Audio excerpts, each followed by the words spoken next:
Good morning Maharashtra. नमस्कार, मी प्रज्ञा पोहळे. बुलेटिनमध्ये आपल्या सगळ्यांचं पुन्हा एकदा स्वागत. महत्त्वाची बातमी आहे बुलेटिनच्या सुरुवातीला, कारण का जम्मू काश्मीर आणि हरियाणा विधानसभेचा निकाल लागणार आहे. सकाळी 8 वाजता मतमोजणीला सुरुवात होणार आहे. हरियाणामध्ये 5 ऑक्टोबरला विधानसभेच्या 90 जागांसाठी मतदान झालं, तर जम्मू काश्मीरमध्ये 3 टप्प्यात 90 जागांसाठी मतदान झालंय. आता आज दोन्ही राज्यांची मतमोजणी होईल. या दोन्ही राज्यात भाजप विरुद्ध काँग्रेस अशी जोरदार लढत पाहायला मिळतेय. या मतमोजणीची प्रत्येक अपडेट, त्याचे विश्लेषण आपण एबीपी माझावर पाहणार आहात. एक्झिट पोल मधला अंदाज भाजपला अनुकूल नाही, मात्र प्रत्यक्षात मतदार राजानं कोणाला कौल दिलाय हे अगदी थोड्याच वेळात स्पष्ट होईल. कलम 370 रद्द झाल्यानंतर पहिल्यांदाच जम्मू काश्मीरमध्ये निवडणुका होत आहेत. एक्झिट पोलमध्ये जम्मू काश्मीरमध्ये त्रिशंकू विधानसभेचा अंदाज वर्तवण्यात आलाय, त्यामुळे स्थानिक पक्ष किंगमेकर ठरतील. तर हरियाणाचा विचार केला तर भाजप विजयाची हॅट्रिक करणार का असा सवाल असला तरी एक्झिट पोलचे आकडे मात्र काँग्रेसच्या बाजूने आहेत. त्यामुळे भाजपचं केंद्रीय नेतृत्व तसंच हरियाणातले स्थानिक भाजप नेते देव पाण्यात ठेवून बसले.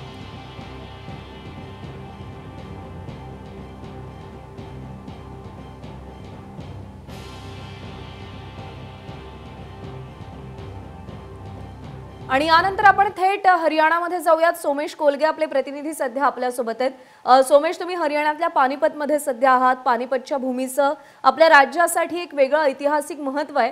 आता हरियाणाच्या विधानसभेमध्ये कोणाचं पानिपत होतं, कोण बाजी मारतं याची उत्सुकता अवघ्या महाराष्ट्रालाही लागली आहे. ग्राउंड रियालिटी काय आहे?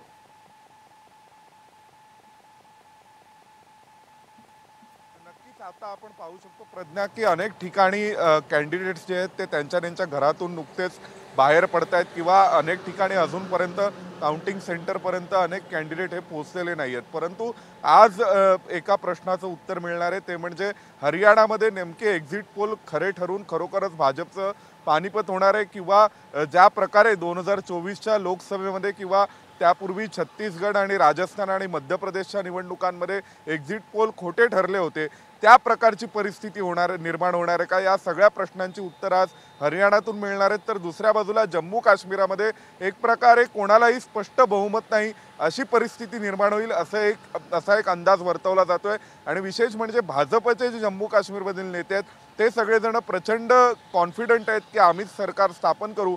दोन्ही ठिकाणी 90 जागांची विधानसभा होती, परंतु जम्मू काश्मीरमध्ये भारतीय जनता पक्षाने 5 जण जे राज्यपाल नियुक्त असतात त्यांना नेमून तिथला मॅजिक फिगरचा जो आकडा आहे तो 48 ते 49 पर्यंत नेला आहे. दुसऱ्या बाजूला आपण पाहिलं तर हरियाणामध्ये 45 आज मॅजिक फिगरचा आकडा असणार आहे. त्यामुळे आता आजच्या दिवसात नेमकं कळेल की हरियाणामध्ये खरोखरच भाजपचं पानिपत होते की भाजप तरुण जाईल पुन्हा एकदा, किंवा किमान भाजप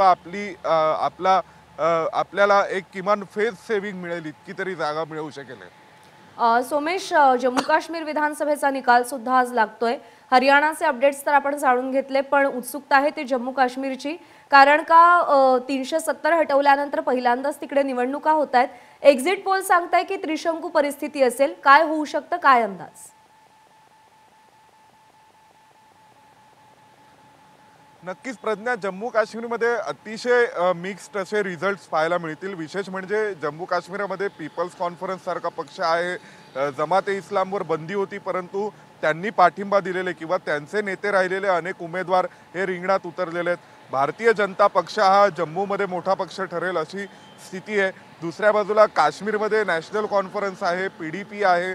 नॅशनल कॉन्फरन्स आणि काँग्रेसची युती असली तरी सुद्धा नॅशनल कॉन्फरन्स, काँग्रेस, PDP तसेच असंख्य अपक्ष उमेदवार, आणि विशेष म्हणजे जमाते इस्लामी सारख्या ज्या संघटनांवर बंदी घालण्यात आली पण तरी सुद्धा त्यांनी पाठिंबा दिलेले काही उमेदवार, पीपल्स कॉन्फरन्स सारख्या पक्षाचे उमेदवार, अपनी पार्टीचे उमेदवार, असे तिथे असंख्य छोटे छोटे पक्ष, असंख्य अपक्ष, हे सगळे उमेदवार त्यावेळेस निवडणुकांच्या रिंगणामध्ये आहेत. त्याप्रमाणे स्थानिक पक्ष जे आहेत तेच या विधानसभेमध्ये कदाचित किंगमेकर ठरण्याची शक्यता जास्त आहे.